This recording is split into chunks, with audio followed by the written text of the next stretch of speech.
Welcome to the Sales Lead Dog Podcast, hosted by CRM technology and sales process expert Christopher Smith, talking with sales leaders that have separated themselves from the rest of the pack. Listen to find out how the best of the best achieve success with their team and CRM technology. And remember, unless you are the lead dog, the view never changes. Welcome to Sales Lead Dog. Today I have joining me Paul Steinmetz. Paul is the National Sales Manager, Meetings and Events for Travel Leaders Corporate. Paul, welcome to Sales Lead Dog. Thanks, Chris. Real pleasure to join you today. Paul, tell me about your current role in Travel Leaders Corporate. Absolutely. So Travel Leaders Corporate is a very large company owned by a parent company, Internova Travel Group, with about 12 subdivisions. Travel Leaders Corporate specializes in corporate travel, group air, as well as strategic meetings management. And so I'm on the meetings and events side and have been working in that space for the last 8 years. And so incentive travel and large expos and corporate meetings, full service, third party. So everything from the planning, site selection, sourcing, negotiation of the room block, et cetera, all the way through pre-planning and on-site staffing, AV production, really soup to nuts on the meetings and events side. Yeah, if anyone's ever been involved in that, the amount of logistics and work that goes into pulling off a big event is mind-boggling. It's amazing. Absolutely. Yeah, so to have a partner like you guys, that's a game changer. That's awesome. Yeah, and thankfully we're starting to see the live meetings and events business come back very strongly in this first quarter, and we're very bullish on Q2 and Q3 as well. Oh, that's awesome. That's really that's good. Been great to see. I'm sure we're all sick of and having some Zoom fatigue, although it's great to join you here on Zoom today. I know most of our clients are really chomping at the bit to get back in person and meet with each other. Well, I tell you, I've been, like everyone else, we've been virtual for 2 years now, and it is getting old. And we cherish those moments when we can actually sit across the table from someone. It's nice. Absolutely. I used to hate it. It's changed the game. And, I'm happy to speak a little bit about that today, but it's really changed the sales process and being able to close deals sitting at your house in front of your computer and have these meetings and close large deals without ever really having an in-person or having to get on a plane. It's been interesting, to say the least. Yeah.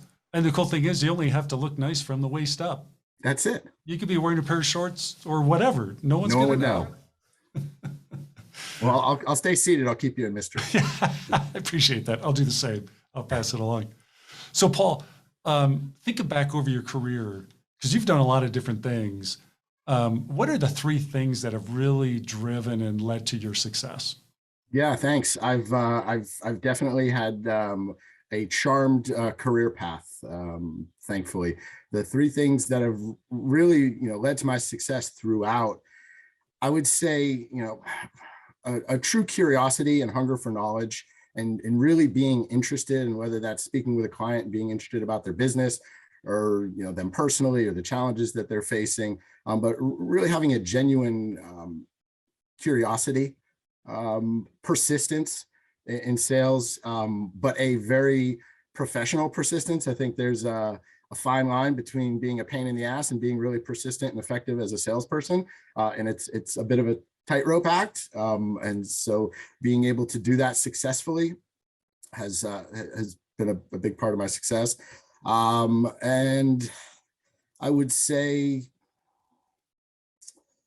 really, I think persistence, really just being able to go after deals that may not close right away, but stay in contact and build those relationships. So, more so than persistence, but relationship building. And again, I think that ties into having a genuine curiosity and sales is really a relationship game, and people buy from people they want to, they like and they trust. And so it's building that rapport, and that relationship has really been instrumental. What role has mentorship played in your career? Have you had any great mentors? I was talking about this afternoon. I've had some very good coaches throughout, and recently had a very good sales coach, and they've all provided interesting strategies here and there. I never looked at them as mentors. Looking back now, maybe I could say, okay, well, they serve that mentorship role. Ironically, I found that I learned more from people who were doing it wrong and bad leaders who would throw temper tantrums. And I've worked for the worst of the worst. I mean, I've had some great bosses, but I've worked for some crazy people who threw furniture and yelled and screamed and thought that was the way to lead your team and get your troops riled up. And I've worked in sales rooms where it was really a rah-rah kind of cheer, before the day started and getting everyone really pumped up. And I think that's a bit old school. And nowadays it's really building relationships, being empathetic to your team, leading by example, holding their hand and walking them along rather than pushing them forward. It's a bit different than when I started my career, where I worked for a guy who, the sales training consisted of watching Glengarry Glen Ross. And he's like, all right, we'll always be closing and attention, and it was like, well, it's a great movie. Don't get me wrong. I love Pacino as much as the next guy. But that's not selling in today's world. I mean, it's fun to joke about, but that's just not the current sales environment that we live in. How'd you get your start in sales? So I've been telling the story wrong for the last 20 years. And working in meetings and events and being in South Florida, what I thought was my first job was at the Breakers Hotel, very famous resort here in Palm Beach. And right when I got my driver's license, that was the first job that I remembered. My father pointed out to me a few weeks ago that my first job was actually in sales at Fitness Today, selling gym memberships. When I was 14, I actually rode my bike, and I had completely blocked that out of my memory for some reason. But yeah, my very first job at 14 was selling gym memberships. Worked in the meetings and event space right out of college, got involved with some colleagues and started a magazine that did very well, and then moved into the music industry of all things and was working on international destination music festivals, spearheading a sales and travel team.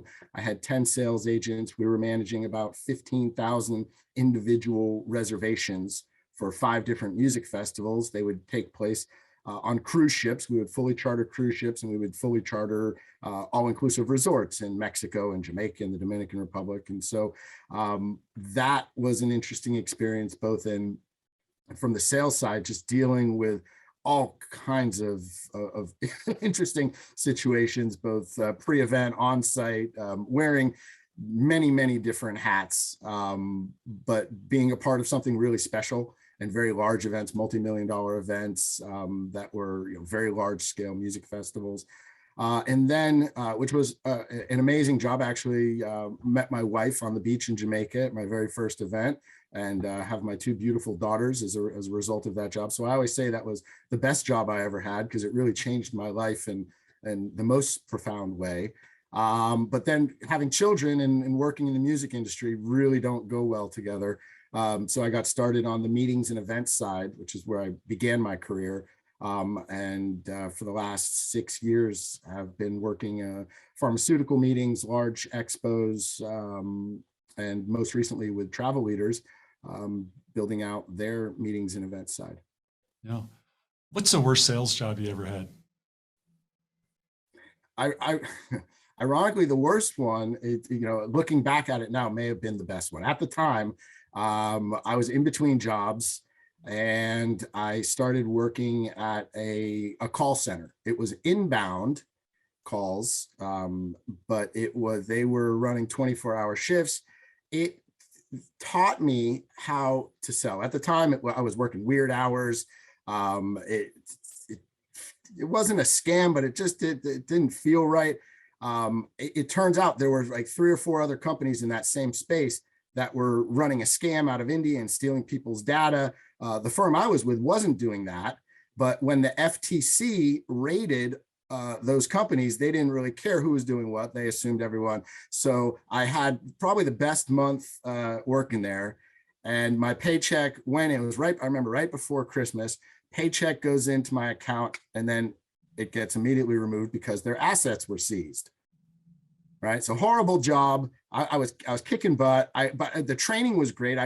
They taught you how to sell on the phone, how to ask better questions, how to use the tone of your voice, how to mimic, really, honed my phone sales tremendously. Horrible experience. About a year and a half, maybe a year later, the court case, they got proven innocent and my check went through. So it was like pennies from heaven. Out of the blue, I get this check that, I had written off a year ago. So it ended as a happy story. And thankfully nobody, they weren't doing anything wrong, but they got caught up in it.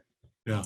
But at the time it was just a horrible, just kind of dreaded going to work and dealing with it. But looking back, I am so much better talking on the phone and that's, or a Zoom, but knowing how to ask open-ended questions naturally, knowing how to let the client talk, right? And a lot of times salespeople just talk too much, talk past the close, talk.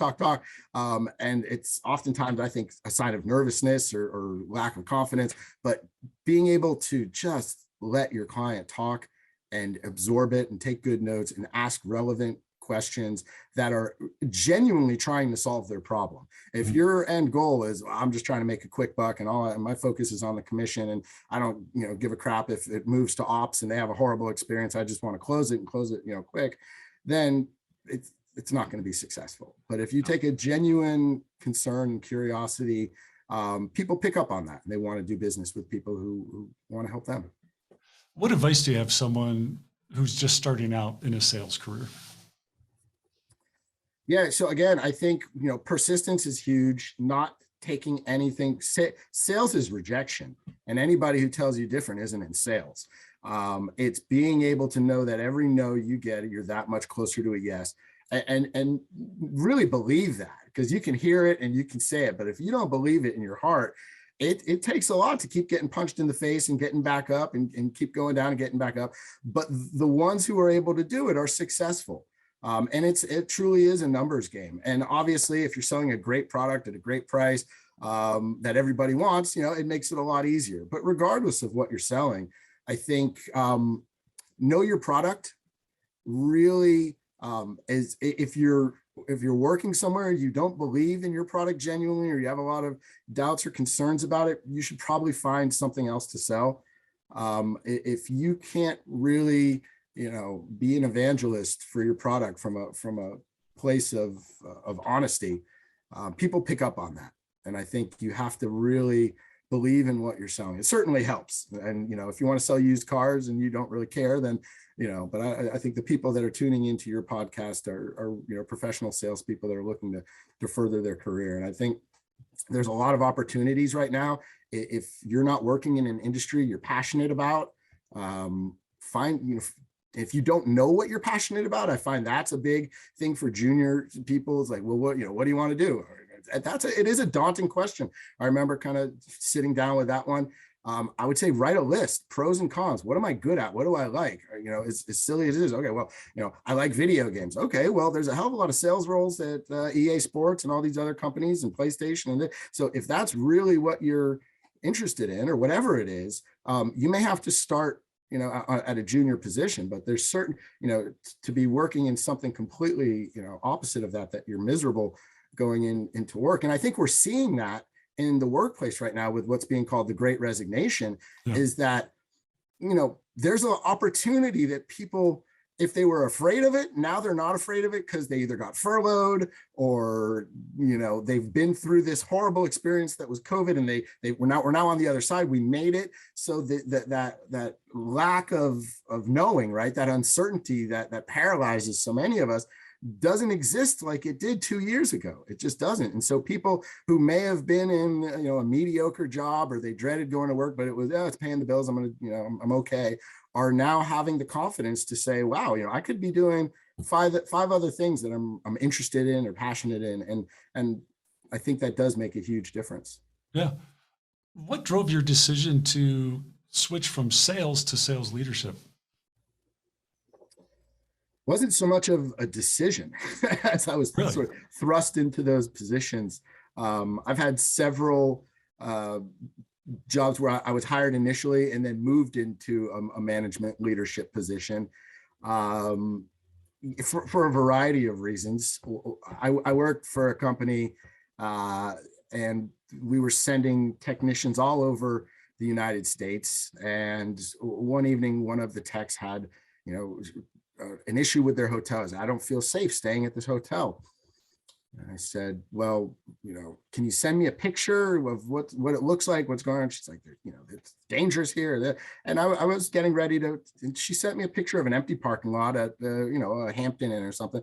And it just didn't really make sense. I said, well, listen, what you're describing to me, I don't see it. You're an adult. If you want to get another hotel room, then, go get one, and we can, maybe we'll be able to pay you back for it. Maybe we won't. But if you don't feel safe, then, do what you got to do. But this was probably my first week at the company. I said, but I don't have the authority to buy you 2 hotel rooms, right? The Right. CEO heard about this, right? And he calls me into his office, and he goes, yeah, I want to talk to you about so-and-so. I'm like, oh gosh, here we go. I'm going to be in big trouble. He goes, good for you for telling her no. I want you to manage all of the the text now. So oftentimes it's not being afraid to let people push you around, or to be in a position of leadership that it wasn't my job to say yes or no. And so I didn't authorize it. And once he found out that he had somebody on the team who was willing to stand up for his bottom line, Right. It sort of thrust me into that leadership role. But it's been a joy throughout my career to mentor junior sales folks. Right. I can think back on a couple that are doing very, very well right now, and have been kind enough to reach out to me and come back later on and thank me for some of the advice, or occasionally we'll reach out as they're negotiating for their next position to get some feedback on how they should position it. And so that's been really it's been really great. It's very satisfying to be able to help colleagues who are, I consider, friends. And so that's one of the great things throughout my career. I've worked for some crazy people, but in each one of those jobs, I've made a work friendship that has turned into a real strong friendship, and I keep in touch. And I travel all around the country for work, and it's great. I have colleagues in just about every state, so it's nice to be able to have dinner with some of these old work colleagues and reminisce about those days and crazy times. And but being a mentor really has been rewarding, and I would strongly recommend, even for people starting out. If there's someone new that comes on board, there's always somebody who knows less than you. Don't be stingy with your knowledge and your information, but also know when to keep your mouth shut and when to provide that information. I think is a talent. Nobody constantly wants to be given suggestions or mentored. I think let people come to you. Otherwise, it just comes off as a little overbearing. But again, it's a tightrope act, and sales in general, I find, is it's kind of a high wire act, and you've got to be able to have good footing and know, if you know how to do it and you know the steps and you follow the steps, you get across the wire. But if you're trying to, do it fly by night, oftentimes you're going to fall. Yeah. What's the toughest part about your job as a sales leader?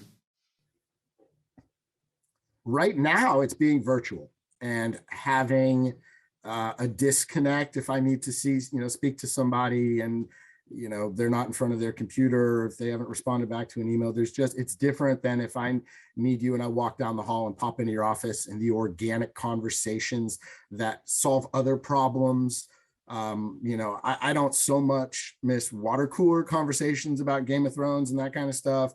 I certainly don't miss the commute, the hour commute that I had each way into the office. But just that ability to have that the quality kind of impromptu interactions that a good sales team, that's invaluable to be able to say, oh yeah, well no, I know so and so over there, and it happens on Zoom sales calls, but it's a lot less organic, I'm finding. Oh yeah, I miss the whiteboard sessions and being able to stand and have that interactivity and collaboration. That's something I really miss. Yeah, absolutely. But the flip side to that, again, is that we're able to use this technology and have a meeting thousands of miles apart that feels like we're having an in-person meeting. It's not going to replace it. But I have been able to close more deals over Zoom this year from my house than I probably did in 2019, traveling all over the country. Now, I developed a lot more new relationships, certainly had a lot of great, dinners and some wonderful wine and good experiences, and closed deals doing that. But I was completely surprised at how quickly everybody adapted to this new virtual Zoom world that we're living in. Not only for large meetings and events, because obviously those have to happen, and it was sort of happening before COVID. But certainly video conferencing was happening before COVID, but being able to close large deals over a video conference was new. And we're now getting back to getting in person, which is nice to see. But it was a bit of a surprise to me to see just how effective that the video conferencing could be. Yeah. So you're fairly new in your current role. You've only been there a few months. What attracted you to this position?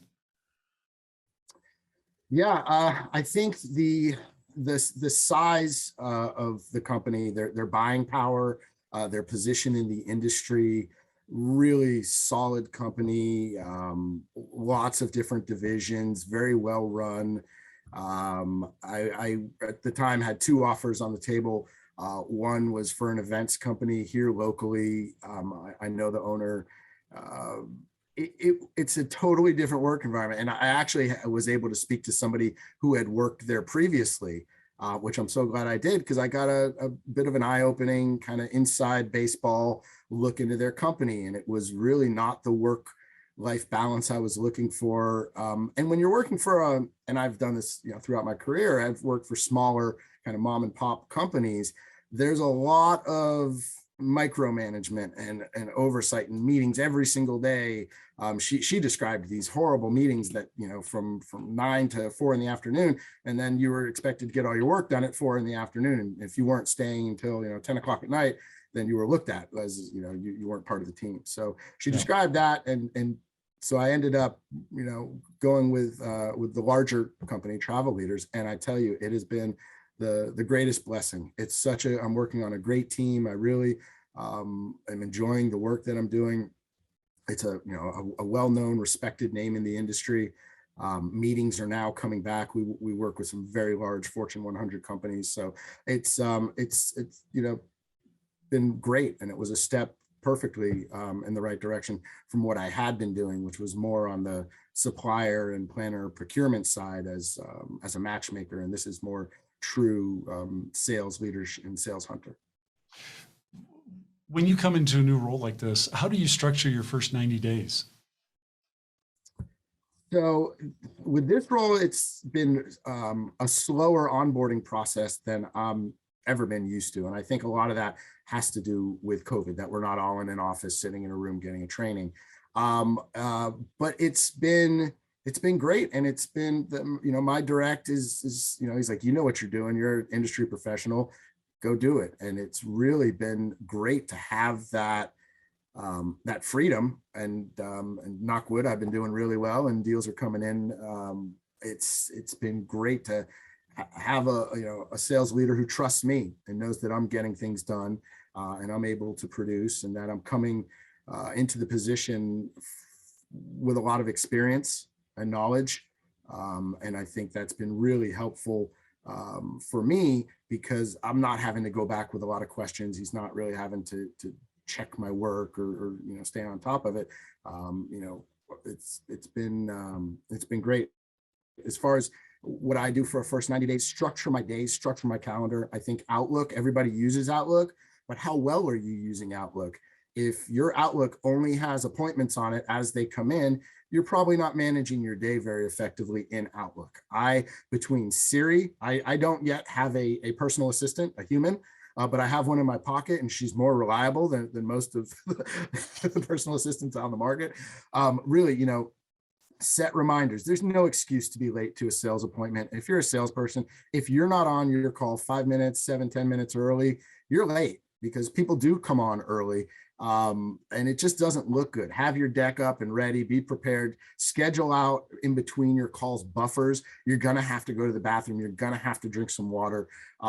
Be intelligent with your calendar. Managing your time is everything in life, but really in sales, it's critical because there's so much outbound and there's so much follow-up and there's so many emails and there's all the CRM, that you're dealing with, that if you try to do a little here and a little here and a little here and go back and you're not really finishing things, you never get ahead. And so I'm a big proponent of, as best I can, crossing tasks off my list and structuring my day, where it's very task oriented and it's open, but it's structured, right? So I know in the morning I'm doing outbound sales, all my outbound calls. I'm not going to call people in the morning typically to follow up, unless they're expecting a call. I find I have better luck getting a hold of people. They're a bit more receptive in the afternoon because in the morning everyone's busy. They're returning emails unless it's important. Anything 3 o'clock and beyond, I have a lot of success. It's the end of the day. People have time for a 15-minute call. As far as, outbound emails, the morning is great. Everybody's checking their email, right? Everyone's attentive. Everyone's had their coffee. They're not, after lunch having that, wanting a nap and sort of checking out. So it's being, being thoughtful and really structuring and using the tools that you have available, whether it's Outlook, whether it's Siri, whether it's an old school calendar, paper calendar, whatever works for you.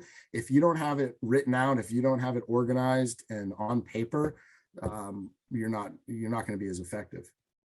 Tell me about, you mentioned rejection being a part of sales earlier. Tell me about the deal that you lost that hurt the most. That hurt the most was working with a very large casino out of Las Vegas, and had a very large sponsorship opportunity that it was right there.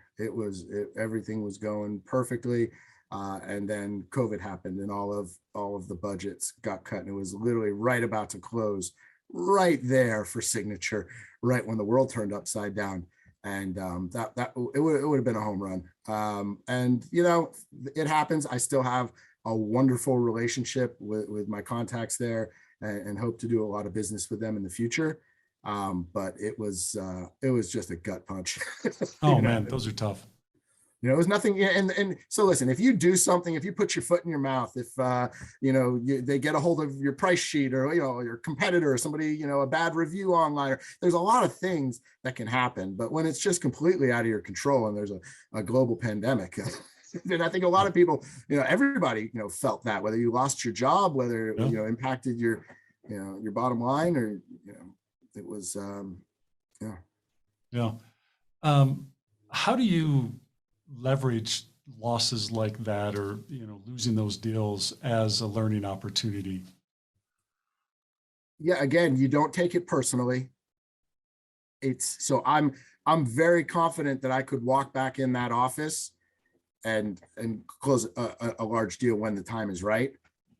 So it's persistence, it's maintaining the relationship and knowing, it didn't happen then, but that doesn't mean it's not going to happen. And I've had that in so many different RFPs where we come in second and they really loved our presentation, but for whatever reason they knew they were going to use the incumbent ahead of time, or whatever it was. But then a month, 2, 3, 4 later, we'll get a call and said, hey, we're interested in having you guys do this work. So a no is not always a no. And gosh, I forget who told me, but I think the best piece of sale, one of the best pieces of sales advice that I've been given, was a sale doesn't begin until you've been told no. You're an order taker. If everything's coming to you and nobody says no at all times, then that's not really sales. That's a job, right? But you're taking orders. And so getting someone who initially tells you no to then buy from you, that is sales. That is the judo. That is sales, and being able to ask the right questions. And well, is it really a no? Because and pull that out of them. Because of course everybody says no. No one wants to talk to the sales guy that calls on the phone, right? And give up their money easy, right? You've got to be able to get past that no, professionally get past that to get to the yes. So that's been words that I truly believe and live by. And so when I get a no, I kind of get hungry, and it's like, it's a challenge, and you don't win them all, and it's not taking it personally, right? It's business. Right. Nobody that ever said no to buying something from me did it because they thought I was a bad guy or not honest or, unlikable or whatever it was. It was a budget thing. It was, they weren't ready at that time, whatever it was. You don't take it personally. And on to the next. But staying on, LinkedIn is a great tool for all the ones that said no to you. Like their post, right? Not only like their post, make a comment that doesn't ask for anything, that either adds to what they said, an infographics, an article, a link to an article is like, hey, I totally agree. Have you read this piece in the journal? A give, right? It's a like, a give, a like, a give. And you do that over 6 months, that the next time you go and you go back to them, it's a different conversation. They're more receptive. You have, with this new world we're living in, we're able to have an online social interaction that feels like a human interaction, right? If I like your post, you got that little, bump of serotonin. Yep. You do that enough, it really makes an impact, and it shows people. And again, it's a double-edged sword, right? Do you know how many people I get that hit me up on LinkedIn? I accept it, and I've got a sales pitch in my inbox 15 seconds later. And every one of those gets immediately, like, I can't think of one that I was like, oh, I really want to do business with this person. Aside from you, of course. I'll accept them just to see, all right, how long is it going to take before I get the sales pitch? And it's funny. So what I found is I don't want to say the sales pitch, but when you meet those people in real life at a conference, right? Then it's, I think we're connected on LinkedIn, right? You haven't pitched them. You haven't been, maybe you've liked some things, maybe you haven't, but it's, we've got 7 mutual friends and so-and-so, or, it bridges that gap. And I think you can be very strategic with it. I've used LinkedIn Sales Navigator in the past. It's good. I think if you can afford it, there's value there. I'm not currently using it. But I think LinkedIn is probably, outside of CRM, is the biggest tool that I use right now. Email, LinkedIn. I mean, I hardly pick up a phone anymore. It's crazy when what used to be 100% phone driven, occupation that then was more email is now, Zoom and email and DocuSign. The best advice I ever got for LinkedIn engagement was treat LinkedIn like you're at a cocktail party. You're at a cocktail party, you go up and introduce someone. You're not trying to sell them right away. You're trying to, where are you from? I noticed you went to Ohio State or whatever. And you start a conversation. Yeah, it's a great tool for job seekers and for finding staffing. Definitely. I think it has become a leader in that space. But yeah, I agree completely that when you come out of the gate with a real strong sales pitch on LinkedIn, it doesn't come across right. It's not the right environment for that. Now, marketing and advertising, totally different story, but using the in-mail and trying to, get a connection with somebody to then hit them over the head. And that's different than saying, hey, I see you're in this industry, would love to, take you out to coffee sometime. That's different, right? I think that is a bit more acceptable. There's ways to go about it that are professional. But again, if you do that a week and a half after you become friends with somebody 2 weeks later, and it's not, here's my company, here's my this, here's my that. It's like, hey, I'm going to be in New York next week. I'd love to take you out for coffee, learn more about what you do, right? I don't want to tell you about what I do. I want to learn about what you do. That's a big difference, right? And I think that is more effective than literally my best advice, if you're watching this and you've been doing that, you've been hitting people up on LinkedIn and sending them your sales, pitch in InMail right away. Stop that immediately. No. Unless it's working for you, which I can't believe that it is. No, but there's no way. I find that that's not an effective strategy. Yeah. You mentioned CRM as your other tool that you use. CRM, do you love it or do you hate it? Gosh, I mean, depends on the day. Some days I love to hate it. Some days a database is only as good as your data. A pipeline is only as good as, the leads that you're putting into it and the stages that you're using. There's a lot of different schools of thought on CRM, and I've used pretty much them all. I think the best advice I've been given recently is treating your pipeline as only live, real opportunities, right? Yeah. And so they come in, you had a conversation with somebody, but they didn't have a specific deal, sale to speak of. That's a contact, right? You want to market to that person, but you don't have a specific piece of business. Now you've talked to them, they want to buy. That then becomes an opportunity. And depending on your pipeline, what stage it falls in, you want to move them through your pipeline relatively quickly for whatever, your typical, sales time frame is. But at the end, they are close lost or close won. And that does not mean they can't come back into your pipeline. If you lose it, that another opportunity can't come back from that same client and move through to a closed one. Yep. But I had years ago kept everything in a stage one and moved things back to a stage one and just had a pipeline that was full of dead wood. Yeah. Right. And so in cleaning that up and really having a highly efficient pipeline that they were running through it one way or the other, I was going to find out if it's a closed loss, get it the hell out and make room for somebody new. And really streamlining my pipeline was a game change for me. Really a totally different approach of looking at it. We do that a lot with clients where I had one client where they had deals that were over 3 years old that have not progressed at all. And you talk to the sales guy, oh no, this is still, it's a lead, right? It's a lead. It still needs to be in the pipeline. Yeah. So, we're like, you're nuts. That's great. Bring it back into the pipeline as a specific opportunity. It's a lead. Still reach out and talk to them every once in a while, but that is not in the pipeline. Right. Yeah. So market to your contacts. Yeah, right? exactly. And you can market to your deals as well, and even different marketing messages. Yeah. But having that, and as a sales guy, that's tough to do, right? We don't want to move things to close lost. We don't want our pipeline that had 100 deals in it now to only have really the 15 that are real and we're having real conversation with, because that looks a little different. Oh, I've got 100 deals in my pipeline, right? But you don't. And I think being honest with yourself and taking a genuine look at, all right, what's real? If I haven't had a real conversation with these people, if they're not responding to my email, if I haven't talked to this person in 3 weeks or a month, close lost. You know what? If he calls me tomorrow, great. New opportunity, same guy, same everything. It starts on a fresh date.